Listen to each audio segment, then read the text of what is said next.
phía trước em là đoạn đường dài anh không nơi đây. Nó okay, yeah. Vì giờ này phía sau lưng em anh bước một mình về, yeah. Dù đã biết mất em nhưng sao lòng anh vẫn nhói đau.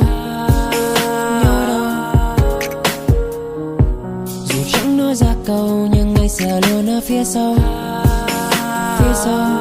Là người cho em bờ vai sẽ chỉ câu chuyện I will be waiting for you. Là người cho em vòng tay bên em mỗi khi em khóc vì ai. Chắc có lẽ vì em đã quên đi những giấc mơ để anh lại đây cùng những muộn phiền. Rồi cứ thế em bước đi và không cần nghĩ suy. Anh đã phải cố quên đi đau thương người hỡi, baby. No, no, please come back to me. I will be waiting for you, for you. No, no, please come back to me. I will be waiting for you, for you. Xin em hãy một lần nhìn về phía sau nơi bình minh. Xin em hãy một lần nhìn về phía sau nơi hoàng hôn.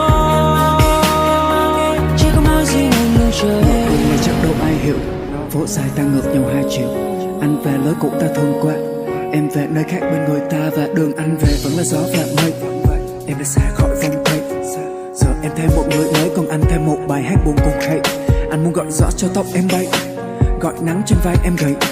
Như là trên công sơn anh viết niềm vui kia anh biết chôn vùi mãi nơi đây. Em cứ để con tim này tổn thương cũng được, em cứ để lòng tin anh dần chết. Em cứ để anh đi không vô cảm, vậy mang hết yêu thương đi anh không cần đến.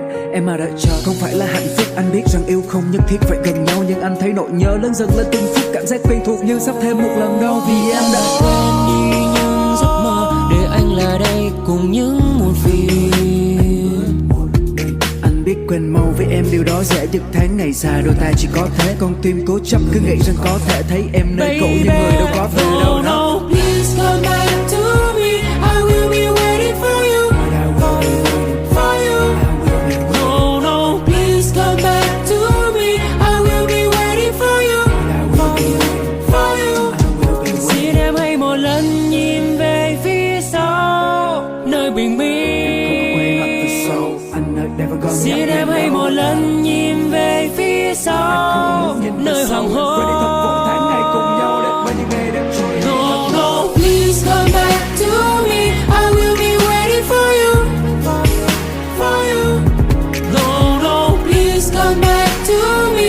I will be waiting for you, for you.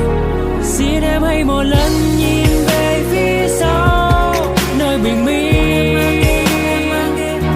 Xin em hãy một lần nhìn về phía sau nơi hoàng hôn. Chỉ có mỗi riêng anh luôn chờ em. Vẫn luôn anh thầm phía sau mà điều đó em không cần biết đâu. Go on và tìm thêm hạnh phúc để những hy vọng trong anh mất dần từng chút. Nếu vô tình em tìm về nơi đầu tiên gặp anh nơi đó, em đừng ngạc nhiên vì